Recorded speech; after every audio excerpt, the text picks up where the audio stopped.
तो hello friends, आज हमारा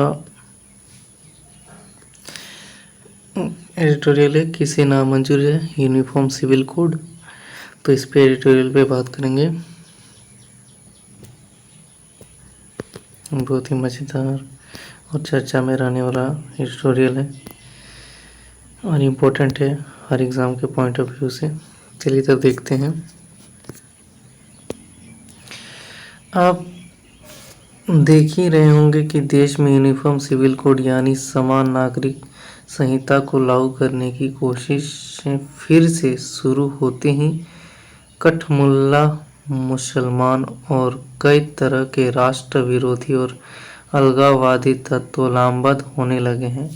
वे कहने लगे हैं कि वे इस कानून को कतई स्वीकार नहीं करेंगे। इसके साथ ही वे भी इसका विरोध कर रहे हैं, जो कि कुछ शर्तों से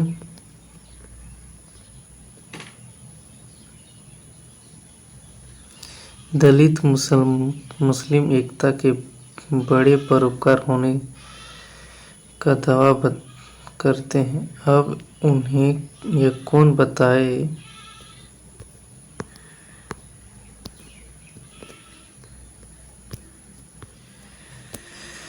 कि बाबा साहेब अम्बेडकर ने यूनिफॉर्म सिविल कोड को देश के लिए निहायत जरूरी बताया था। बाबा साहेब ने 23 नवंबर 1948 को संविधान सभा की बहस में यूनिफॉर्म सिविल कोड के हक में जोरदार भाषण दिया था।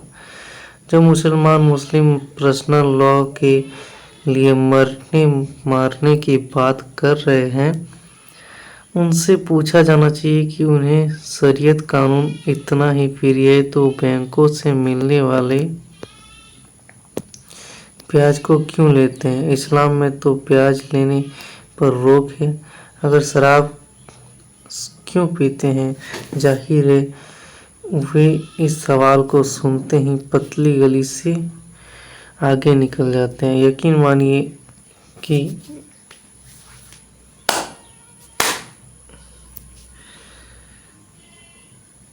इन अंधकार युग में जीना चाहने वालों को यह भी सुनना पसंद नहीं कि uniform civil code America, Pakistan, Bangladesh, Malaysia, तुर्की, इंडोनेशिया, सूडान, मिस्र, आयरलैंड आदि देशों में भी पहले से ही लागू है। यानी अमेरिका जैसा संसार का सबसे अहम देश यूनिफॉर्म सिविल कोड को लागू कर चुका है और अनेक इस्लामिक देश भी इसके प्रति निष्ठा रखते हैं। इन सभी देशों में सभी धर्मों के नागरिकों के लिए एक समान कानून है और किसी धर्म या समुदाय विशेष के लिए अलग कानून नहीं है। कुछ कठमुल्लों के अलावा यूनिफॉर्म सिविल कोड का कहीं कोई विरोध भी नहीं है।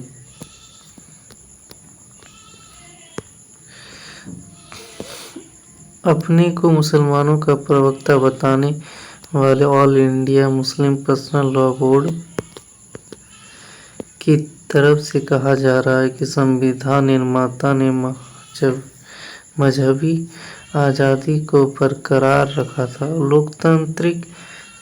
लोकतांत्रिक देश में किसी पर एक कानून थोपना वसूलों के खिलाफ है। जैसे दक्षिण भारत में हिंदू धर्म को अपनाने वाले मामा भांजी से शादी करते हैं, लेकिन यह उत्तर भारत में नहीं होता।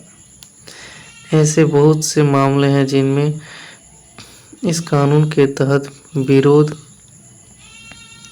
नजर आएगा। ये बहुत लुझ-बुझ तर्क है। एक बात नोटिस करें कि all India Muslim personal law board कभी वक्फ संपत्तियों में होने वाली लूट पर कोई बयान नहीं देता। देश में वक्फ की संपत्तियों को दोनों हाथों से कब्जाया जा रहा है, पर मजाल है कि मुस्लिम पर्सनल लॉ बोर्ड कभी इसके खिलाफ बोले। प्रधानमंत्री नरेंद्र मोदी ने यूनिफॉर्म सिविल कोड के मामले में कुछ समय पहले भोपाल में उठाया, तब से ही इस प्रश्न पर बहस छिड़ी हुई है। पर यह मुद्दा कोई नया तो नहीं है, कई दशकों से इस पर बहस चली आ रही है। सुप्रीम कोर्ट भी कुछ मामलों में इसका जिक्र कर चुका है, जिनमें सबसे पहला और बड़ा मामला इंदौर के बुजुर्ग महिला साहबानों का है, जिनमें मुस्लिम पर्सनल लॉ को दरकिनार करते हुए हाईकोर्ट और उसके बाद सुप्रीम कोर्ट ने फैसला सुनाया था। दरअसल मोदी सरकार ने एक बड़ा फैसला लेते हुए 3 तलाक को खत्म कर दिया है। उन्होंने कहा था कि इसमें मुस्लिम महिलाओं को सबसे बड़ी राहत देने का काम हुआ है। केरल के राज्यपाल आरिफ मोहम्मद खान ने कहा है कि 3 तलाक के कानून बनने के बाद 95% ऐसे मामले बंद हो गए हैं कि इसे यूनिफॉर्म सिविल कोड से जोड़कर देखा गया। तब कहा गया कि सरकार की तरफ से यूनिफॉर्म सिविल कोड की तरफ पहला कदम बढ़ा लिया गया है।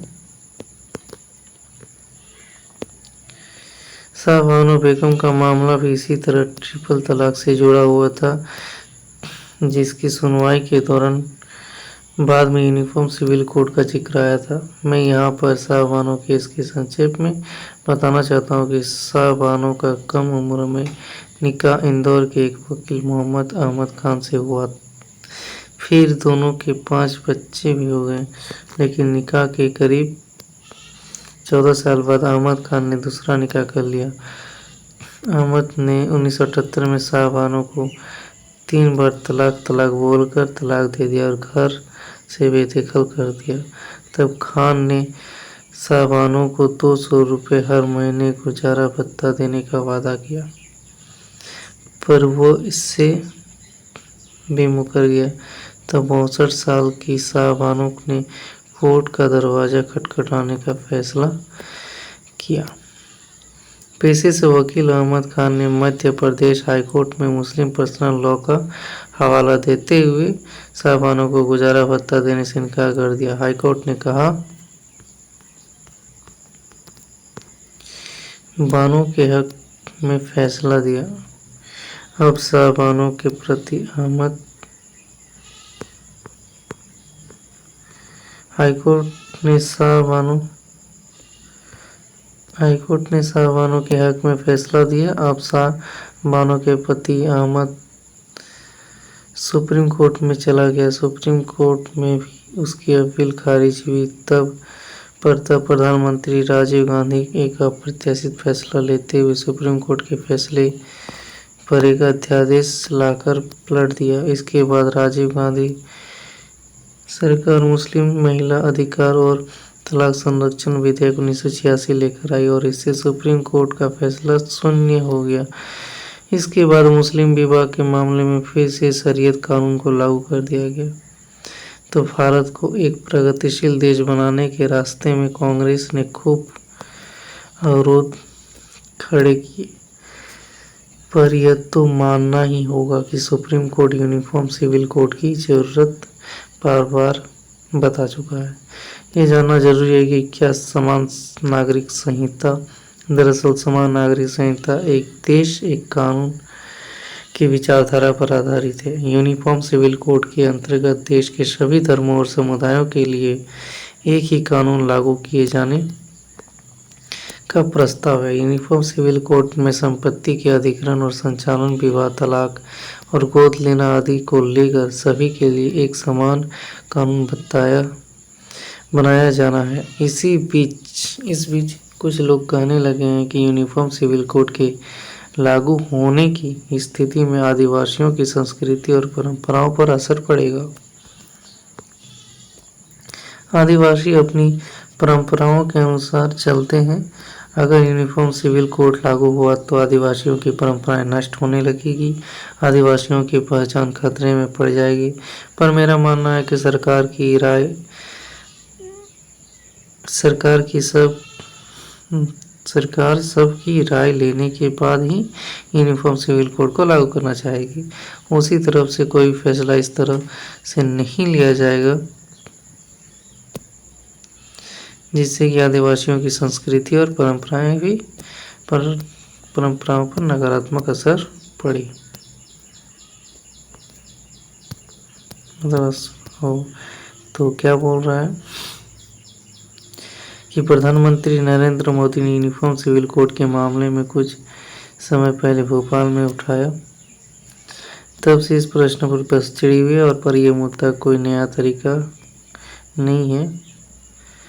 कई दशकों से बहस चल रही है। सुप्रीम कोर्ट भी कुछ मामलों में इसका जिक्र कर चुका है, जिनमें से सबसे पहला और बड़ा मामला इंदौर के बुजुर्ग महिला साहबानों का है, जिसमें मुस्लिम पर्सनल लॉ को दरकिनार करते हुए हाईकोर्ट और उसके बाद सुप्रीम कोर्ट ने फैसला सुनाया था। दरअसल मोदी सरकार ने एक बड़ा फैसला लेते हुए 3 तलाक को ख़त्म कर दिया। तो ये था हमारा आज का ट्यूटोरियल, किसे ना मंजूर है uniform civil code. I hope आपको समझ में आया होगा। ऐसे ही ट्यूटोरियल वीडियो देखने के लिए हमारे और हिंदी में आ गया है, अब हिंदी में, तो हिंदी वाला देखने के लिए आप चैनल को सब्सक्राइब कर सकते हैं।